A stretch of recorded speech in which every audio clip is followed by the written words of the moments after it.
నుంచి సుదీర్ఘంగా ఈ జిల్లాలో రాష్ట్రంలో పర్యటిస్తూ డిస్ట్రిక్ట్ లీడర్స్ తోటి స్టేట్ లీడర్స్ తోటి అందరితో కలిసి పనిచేస్తూ పార్టీ గురించి యాక్టివ్గా పార్టీ వ్యూస్ ఐడియాలజీని ప్రజల్లోకి తీసుకెళ్తూ చాలా యాక్టివ్గా ఉన్నాము.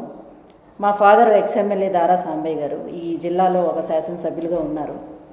ఆయనకున్నటువంటి రాజకీయ నేపథ్యాన్ని దృష్టిలో ఉంచుకొని ప్రజలకి నేను కూడా నా వంతు ఉమెన్ లీడర్గా ఎదగాలని, ఉమెన్ సర్వీసెస్ ఉమెన్కి ఒక ఉమెన్ ఎంపవర్మెంట్ దిశలో వాళ్ళని తీసుకెళ్లాలనే ఉద్దేశంతో నేను యుఎస్లో జాబ్ చేస్తూ డైరెక్ట్గా అక్కడ జాబ్ క్విట్ చేసేసి ఇలా ఎలక్షన్ అప్పుడు వచ్చాను. ప్రీవియస్ కూడా ఉన్నాము.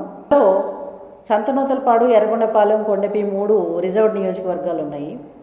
ఈ మూడిట్లో సంతనూతలపాడు నుంచి ఎర్రగొండపాలెం నుంచి పోటీ చేయడానికి ఒక మహిళా ఉమెన్ లీడర్గా, ఉమెన్ యాక్టివిస్ట్గా మహిళలందరికీ కూడా ఒక నాయకురాలుగా ఉండాలని ఆశిస్తూ నేను పోటీకి సిద్ధంగా ఉన్నాను.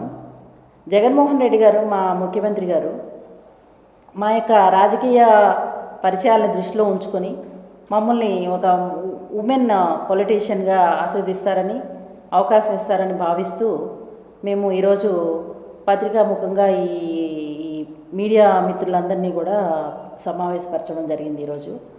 సో దీంట్లో మేము మెయిన్ ఇంపార్టెంట్ పాయింట్స్ ఏంటంటే, ఈ రాష్ట్రంలో women population half of the women population ఉంది. మహిళలందరికీ కూడా సమాన గుర్తింపు రాజకీయాల్లో, పొలిటికల్ ఈక్వాలిటీ రాజకీయాల్లో కానీ సామాజికంగా కానీ అన్ని విధాలుగా గౌరవం దక్కాలి. మహిళలందరూ కూడా విద్యావంతులు అవ్వాలి, రాజకీయవేత్తలు అవ్వాలి, మంచి వ్యాపారవేత్తలు అవ్వాలి. అన్ని విధాలుగా మహిళలు అన్ని రంగాల్లో పైకి రావాలనే ఉద్దేశంతో వాళ్ళందరికీ కూడా అవేర్నెస్ క్రియేట్ చేయడానికి ఉమెన్ ఎంపవర్మెంట్ దిశగా పనిచేయాలని ఆశిస్తున్నాను.